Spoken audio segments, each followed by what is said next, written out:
Halo semuanya, perkenalkan nama saya Nadisha Dianur Rahmah dengan NIM 010024004553, mahasiswa Fakultas Hukum Universitas Trisakti. Di sini saya ingin memenuhi penilaian tugas hukum lingkungan. Saya akan membahas sebuah permasalahan lingkungan tentang senyawa beracun dari sampah plastik impor yang mencemari Malaysia. Malaysia menjadi salah satu negara yang terdampak akibat meningkatnya perdagangan sampah plastik internasional setelah Tiongkok menghentikan impor sampah plastik pada tahun 2018. Saat itu, banyak negara maju mengalihkan ekspor limbah plastiknya ke negara-negara Asia Tenggara, termasuk Malaysia.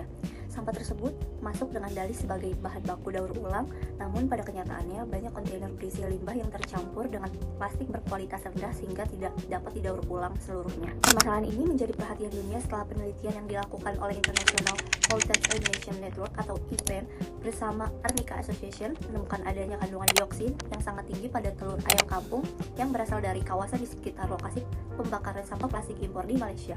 Dioksin merupakan senyawa kimia beracun yang dihasilkan dari proses pembakaran plastik secara terbuka. Temuan tersebut menunjukkan bahwa pencemaran tidak hanya terjadi di udara, tetapi juga telah masuk ke rantai makanan melalui ayam yang mencari makan di sekitar lokasi limbah.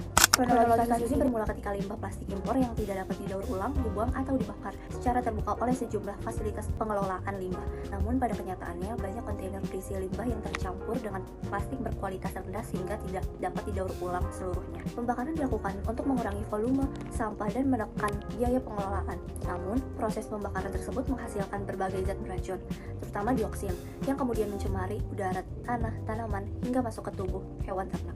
Akibatnya, masyarakat yang mengonsumsi hasil ternak dari daerah tersebut berisiko ikut terpapar senyawa beracun tersebut. Dampak dari pencemaran ini sangat serius.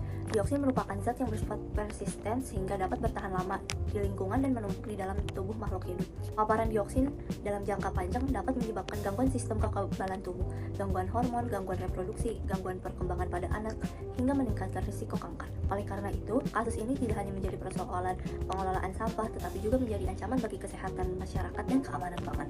Apabila dikaitkan dengan hukum nasional Malaysia, kasus ini bertentangan dengan Environmental Quality Act 1974, khususnya Section 29, melarang kegiatan open burning atau pembakaran terbuka karena dapat menimbulkan pencemaran lingkungan. Dalam kasus ini, limbah plastik impor dibakar secara terbuka sehingga menghasilkan dioksin yang mencemari udara dan lingkungan sekitar.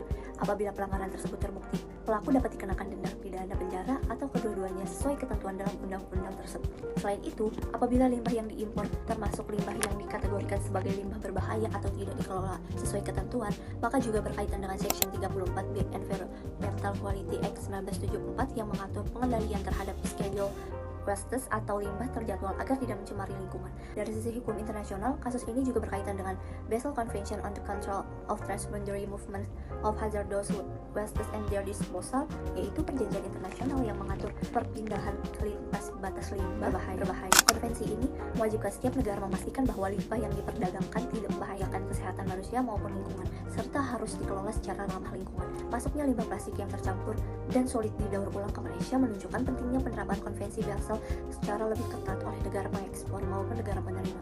Kasus ini menunjukkan bahwa perdagangan limbah internasional tanpa pengawasan yang ketat dapat menimbulkan dampak lingkungan dan kesehatan yang sangat besar. Oleh karena itu, pemerintah Malaysia perlu memperketat pemeriksaan terhadap limbah impor, menindak fasilitas pengelolaan limbah yang melakukan pembakaran terbuka, serta memperkuat penerapan Environmental Quality Act 1974 dan Basel Convention agar pencemaran serupa tidak terus berulang. Sekian pemaparan dari saya, kurang lebihnya mohon maaf. Wassalamualaikum warahmatullahi wabarakatuh.